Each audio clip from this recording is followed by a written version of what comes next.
योद्धा की तरह आए पुतिन, मुस्कुराकर की बड़ी घोषणा। क्या है कमांडो लुक का राज? तो क्या यूक्रेन अब इस कगार पर है कि रूस उसे समझौते के लिए झुकने को मजबूर कर देगा?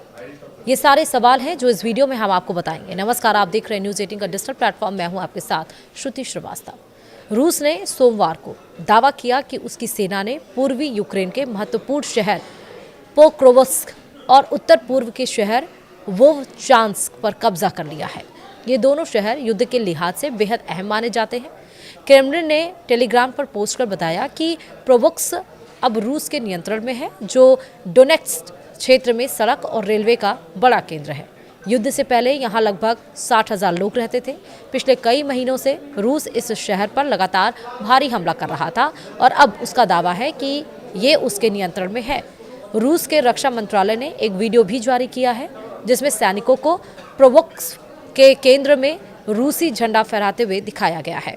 अगर रूस ने यहाँ कब्जा कर लिया है तो ये उसके लिए किला फतह करने के समान है। इससे यूक्रेन की आपूर्ति लाइनों पर बड़ा असर पड़ेगा और रूस को उत्तर और पश्चिम की ओर आगे बढ़ने का मौका मिलेगा। इससे पास में स्थित एक बड़े यूक्रेनी सैन्य ठिकाने के घिरने का खतरा भी बढ़ सकता है। यूक्रेन और रूस दोनों के लिए ही पोक्रोव्स्क बेहद महत्वपूर्ण है। यूक्रेन इसे बचाने के लिए पिछले महीने बड़ी संख्या में सैनिक और स्पेशल फोर्स भेजी थी, लेकिन रिपोर्ट के अनुसार सैकड़ों रूसी सैनिक शहर में अंदर दाखिल होने में सफल रहे। रूसी सेना प्रमुख वैलेरी गेरासिमोव ने रविवार को राष्ट्रपति व्लादिमीर पुतिन को पोक्रोव्स्क और वोवचांस्क के अपने कब्जे में होने की जानकारी दी। वे इसे आज़ादी की तरह देख रहे हैं। वोवचांस्क में मई 2024 से लगातार भीषण लड़ाई चल रही है और शहर लगभग तबाह हो चुका है। रूस के रक्षा मंत्री आंद्रेई बेलोउसोव ने इस कब्जे को जीत की ओर एक अहम कदम बताया है। व्लादिमीर पुतिन ने इस बड़ी कामयाबी की घोषणा खुद आकर की और इस दौरान वे मिलिट्री यूनिफॉर्म में दिखाई दिए। इसका वीडियो भी सोशल मीडिया पर जमकर शेयर हो रहा है। वे ऐसे मौके पर ये वर्दी पहनते हैं जब वे रूसी सेना की पावर दिखाना चाहते हैं। इससे पहले वे तब ऐसी सैन्य वर्दी में इस साल मार्च और सितंबर के महीने में दिखे। मार्च में वे रूस के कुर्स्क का दौरा करने गए थे, जहां उन्होंने रूसी सेना की कमांड पोस्ट का निरीक्षण किया और इस दौरान वे पिक्सलेटेड कैमोफ्लेज वर्दी पहनकर दिखाई दिए। सितंबर में उन्होंने रूसी बेलारूस संयुक्त सैन्य अभ्यास ज़ैपैड 2025 के प्रशिक्षण मैदान के समापन पर यह वर्दी पहनी थी।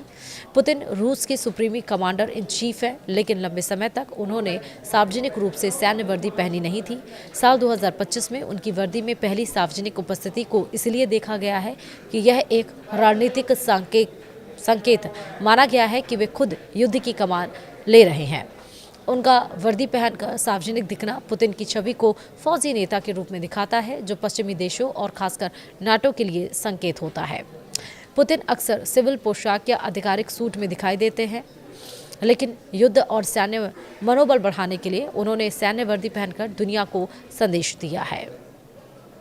तो क्या वाकई अब रूस यूक्रेन को झुकने के लिए मजबूर कर देगा? जिस तरह रूसी सेना की ताकत लगातार बढ़ती चली जा रही है, सीमा दर सीमा रूस के कब्जे में आता जा रहा है और इसको लेकर ट्रंप लगातार कोशिश कर रहे हैं कि दोनों के बीच में समझौता हो जाए, दोनों के बीच में शांति कायम हो जाए। लेकिन रूस जिस तरह से आगे बढ़ रहा है और जिस तरह से मिलिट्री ड्रेस पहनकर व्लादिमीर पुतिन आए हैं, उससे साफ जाहिर है कि अब रूस यूक्रेन को झुकने के लिए मजबूर करेगा। वीडियो में इतना ही। नमस्कार।